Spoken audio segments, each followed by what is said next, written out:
Prime minister of चेक republic, Gujarat के governor Acharya Devvrat जी, यहां के लोकप्रिय मुख्यमंत्री भूपेंद्र भाई पटेल, देश विदेश से आए हुए सभी विशेष अतिथि, अन्य महानुभाव, देवी और सज्जनों, आप सभी को 2024 की अनेक अनेक शुभकामनाएं।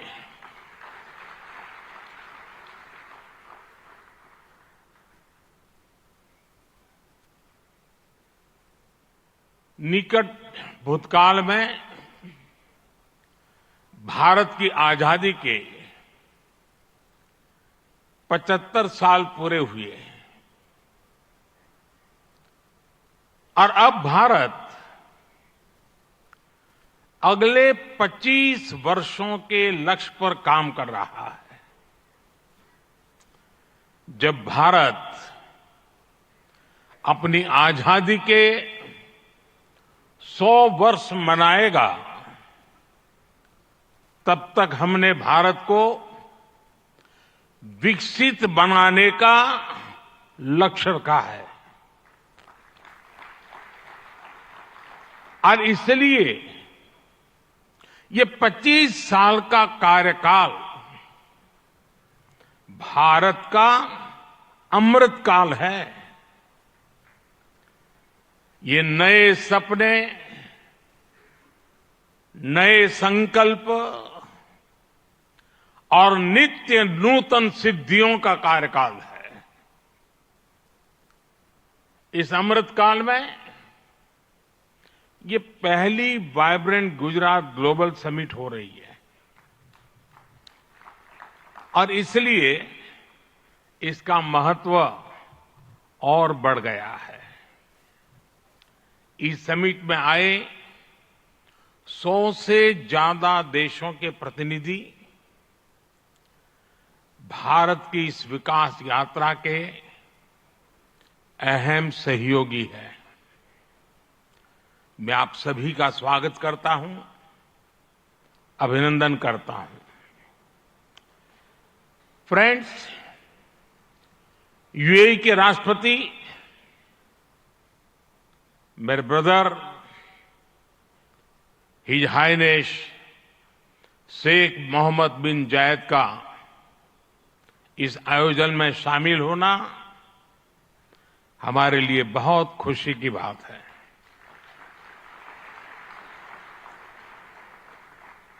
वाइब्रेंट गुजरात में इस समिट में उनका यहां चीफ गेस्ट के तौर पर उपस्थित होना भारत और यूएई के दिनों दिन मजबूत होते आत्मीय संबंधों का प्रतीक है। कुछ देर पहले हमने उनके विचार सुने। भारत को लेकर उनका विश्वास, उनका सहयोग बहुत ही गर्मजोशी से भरा हुआ है। जैसा उन्होंने कहा, vibrant Gujarat summit economic development और इन्वेस्टमेंट से जुड़ी जानकारियों और अनुभव साझा करने का ग्लोबल प्लेटफॉर्म बन गई है। इस समिट में भी भारत और यूएई ने फूड पार्क्स के विकास के लिए, रिन्यूएबल एनर्जी के क्षेत्र में सहयोग बढ़ाने के लिए, इनोवेटिव हेल्थ केयर में निवेश के लिए कई महत्वपूर्ण समझौते किए हैं। भारत के पोर्ट इंफ्रास्ट्रक्चर में यूएई की कंपनियों द्वारा कई बिलियन डॉलर के नए निवेश पर सहमति बनी है। यूएई के सॉवरेन वेल्थ फंड द्वारा गिफ्ट सिटी में ऑपरेशन शुरू किए जाएंगे। ट्रांसवर्ल्ड कंपनी यहां एयरक्राफ्ट और शिप लीजिंग एक्टिविटीज भी शुरू करने जा रही है। भारत और यूएई ने जिस तरह अपने रिश्तों को एक नई ऊंचाई दी है, उसका बहुत बड़ा श्रेय मेरे brother his highness Sheikh Mohammed bin Zayed को जाता है। फ्रेंड्स, मोजाम्बिक के प्रेसिडेंट हिज एक्सेलेंसी न्यूसी से कल भी मेरी बहुत विस्तार से बात हुई है। उनके लिए तो गुजरात आना पुरानी यादों को ताजा करने जैसा है। प्रेसिडेंट न्यूसी आईआईएम अहमदाबाद के एल्यूमनाई है।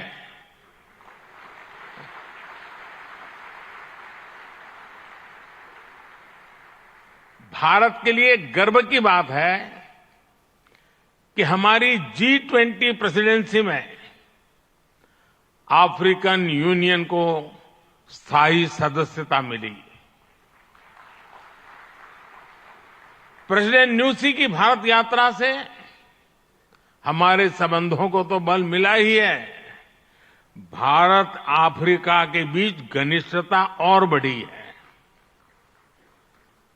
साथियों, चेक के प्रधानमंत्री हिज एक्सेलेंसी पैत्र फियाला जी की ये पहली भारत यात्रा इस पद पर है। वैसे वो भारत पहले भी आए हैं। चेक लंबे समय से वाइब्रेंट गुजरात समिट से जुड़ा हुआ है। भारत और चेक के बीच टेक्नोलॉजी, ऑटोमोबाइल्स, मैन्युफैक्चरिंग जैसे सेक्टर्स में सहयोग लगातार बढ़ रहा है। हिज एक्सेलेंसी पैत्र फियाला, मुझे विश्वास है आपकी इस यात्रा से दोनों देशों के संबंध और मजबूत होंगे। हमारे यहां कहा जाता है, अतिथि देवो भव, और प्रधानमंत्री के रूप में आपकी तो ये पहली भारत विजिट है।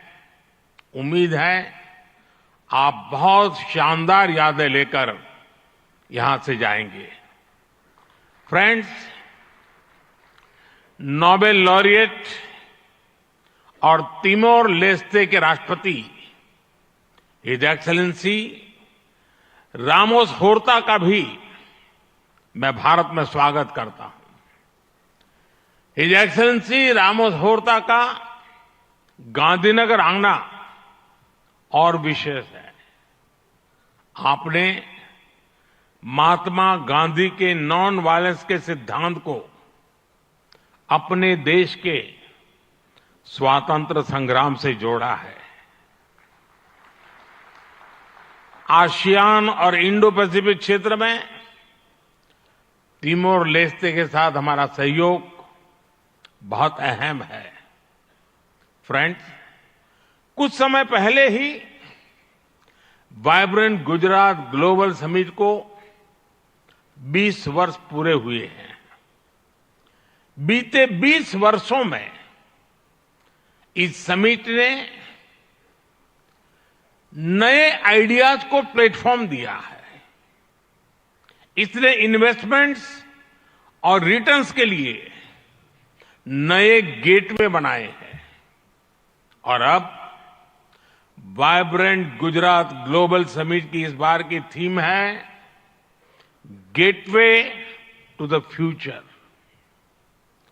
21वीं सदी की दुनिया का फ्यूचर हमारे साझे प्रयासों से ही उज्जवल बनेगा।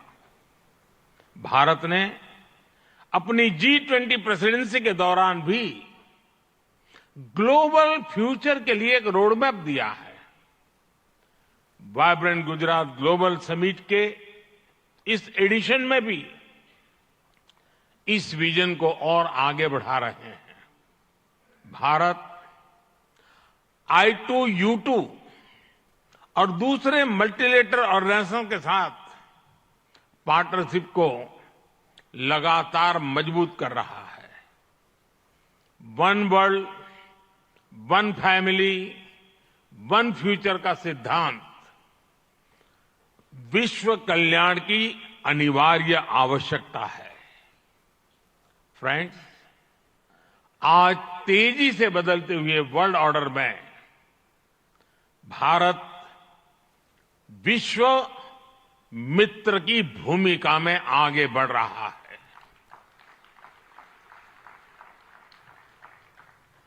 आज भारत ने विश्व को ये भरोसा दिया है कि हम साझा लक्ष्य तय कर सकते हैं, अपने लक्ष्य प्राप्त कर सकते हैं। विश्व कल्याण के लिए भारत की प्रतिबद्धता, भारत की निष्ठा, भारत के प्रयास और भारत का परिश्रम आज की दुनिया को ज्यादा सुरक्षित और समृद्ध बना रहा है।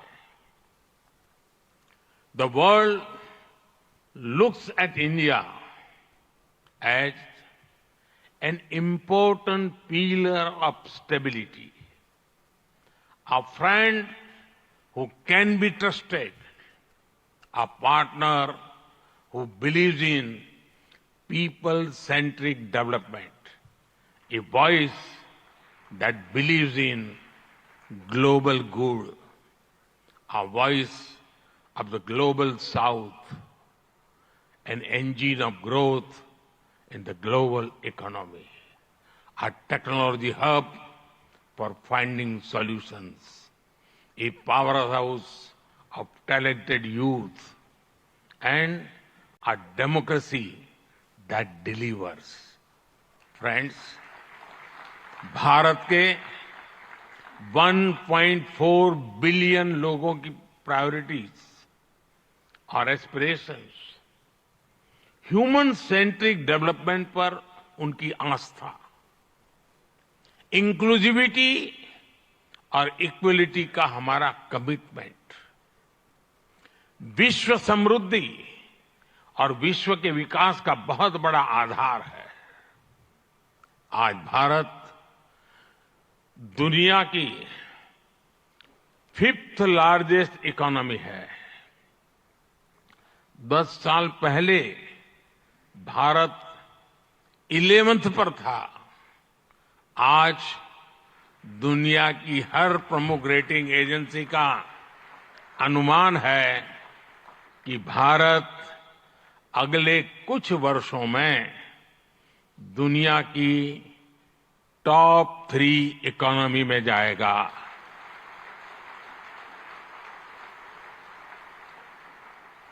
दुनिया के लोग जो एनालिसिस करना है करते रहे, मेरी गारंटी है कि हो जाएगा।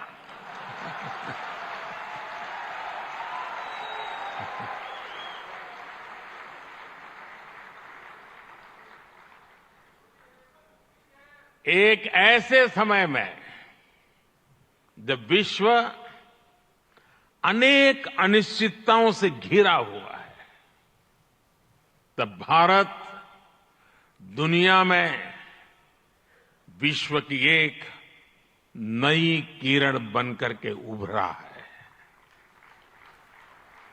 भारत की प्राथमिकताएं बिल्कुल स्पष्ट है। आज भारत की प्राथमिकता है sustainable industry, infrastructure and manufacturing. आज भारत की प्राथमिकता है new age skills, futuristic technology, AI and innovation.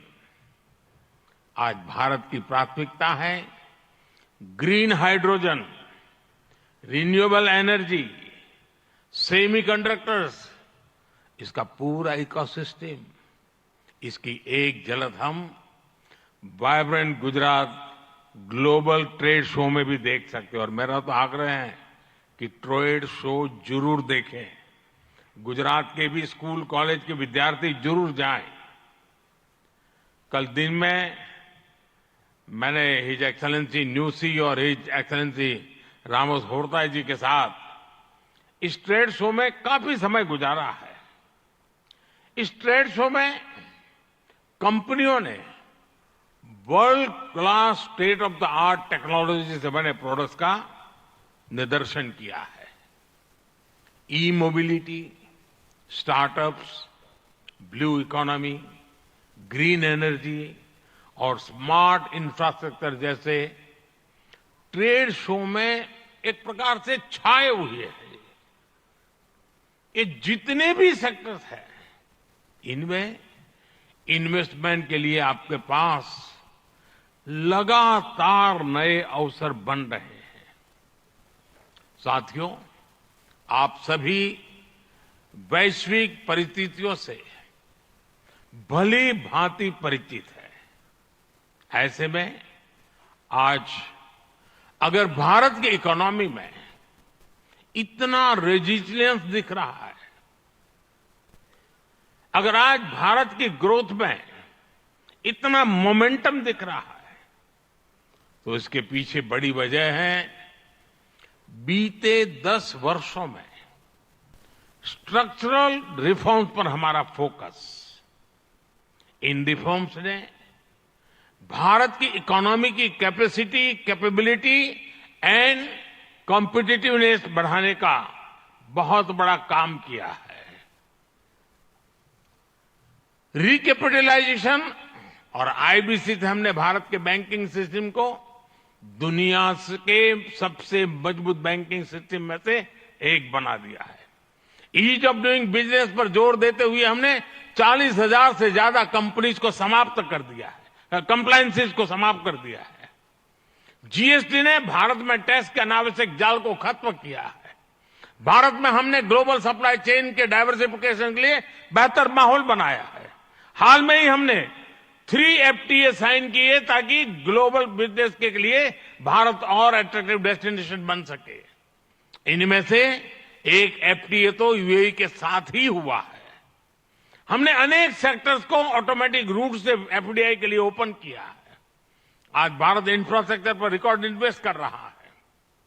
पिछले 10 वर्ष में भारत का कैपेक्स 5 गुना अधिक हो चुका है। फ्रेंड्स, भारत आज ग्रीन एनर्जी और अल्टरनेटिव एनर्जी सोर्स को लेकर भी अभूतपूर्व गति से काम कर रहा है। भारत की रिन्यूएबल एनर्जी कैपेसिटी 3 गुना बढ़ी है और सोलर एनर्जी कैपेसिटी में 20 गुना वृद्धि हुई है। डिजिटल इंडिया मिशन ने भारत में लाइफ और बिजनेस दोनों को ट्रांसफॉर्म कर दिया है। 10 वर्षों में सस्ते फोन और सस्ते डेटा से डिजिटल इंक्लूजन की नई क्रांति आई है। हर गांव तक ऑप्टिकल फाइबर पहुंचाने का अभियान, 5G का तेजी से विस्तार आम भारतीयों का जीवन बदल रहा है। आज हम दुनिया में तीसरे बड़े स्टार्टअप इकोसिस्टम है। 10 वर्ष पहले तक भारत में कुछ 100 स्टार्टअप थे। आज भारत में 1,15,000 रजिस्टर्ड स्टार्टअप्स है। भारत के ओवरऑल एक्सपोर्ट में भी रिकॉर्ड बढ़ोतरी हुई है। फ्रेंड्स, भारत में जो ये बदलाव आ रहा है, वो भारत के नागरिकों की ईज ऑफ लिविंग भी बढ़ा रहा है, उन्हें एम्पावर कर रहा है। हमारी सरकार के 5 वर्षों में 13.5 करोड़ से ज्यादा लोग गरीबी से बाहर निकले हैं। भारत में मिडिल क्लास की एवरेज इनकम लगातार बढ़ रही है। भारत में फीमेल वर्कफोर्स के पार्टिसिपेशन में भी रिकॉर्ड वृद्धि हुई है। भारत के भविष्य के लिए ये बहुत अच्छी संकेत है और इसलिए मैं आप सभी का आह्वान करूंगा कि भारत की इस विकास यात्रा से जुड़िए, हमारे साथ चलिए। साथियों, लॉजिस्टिक्स को लेकर ईज ऑफ ट्रांसपोर्टेशन के लिए भी भारत में आधुनिक पॉलिसीज पर काम हो रहा है। 10 साल पहले भारत में 74 एयरपोर्ट थे। आज भारत में 149 एयरपोर्ट्स हैं। भारत का नेशनल हाईवे नेटवर्क पिछले 10 सालों में करीब करीब 2 गुना हो चुका है। 10 सालों में हमारा मेट्रो ट्रेन नेटवर्क 3 गुना से ज्यादा बढ़ चुका है। गुजरात हो, महाराष्ट्र हो या फिर हमारी ईस्टर्न कोस्ट लाइन हो, इनको आज डेडिकेटेड फ्रेट कॉरिडोर से जोड़ा जा रहा है। भारत में आज अनेक नेशनल वाटरवेज पर एक साथ काम चल रहा है। भारतीय पोर्ट्स का टर्न अराउंड टाइम आज बहुत कॉम्पिटिटिव हो गया है।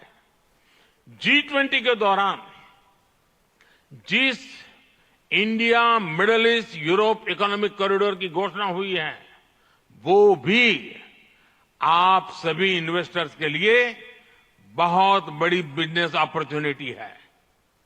फ्रेंड्स, भारत के कोने कोने में आपके लिए नई संभावनाएं हैं। वाइब्रेंट गुजरात समिट इसके लिए भी एक गेटवे की तरह है, गेटवे टू द फ्यूचर।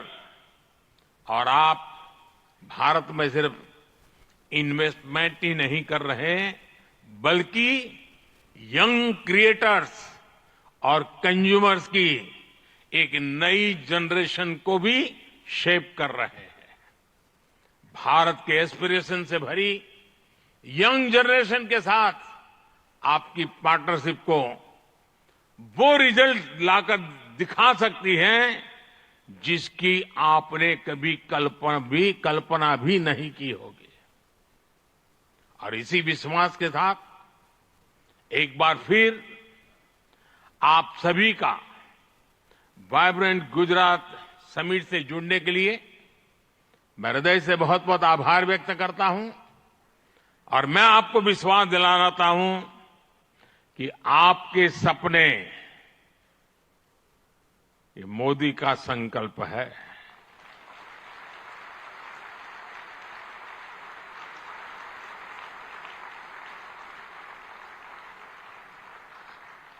आपके सपने जितने बड़े होंगे, मेरा संकल्प भी उतना ही बड़ा होगा।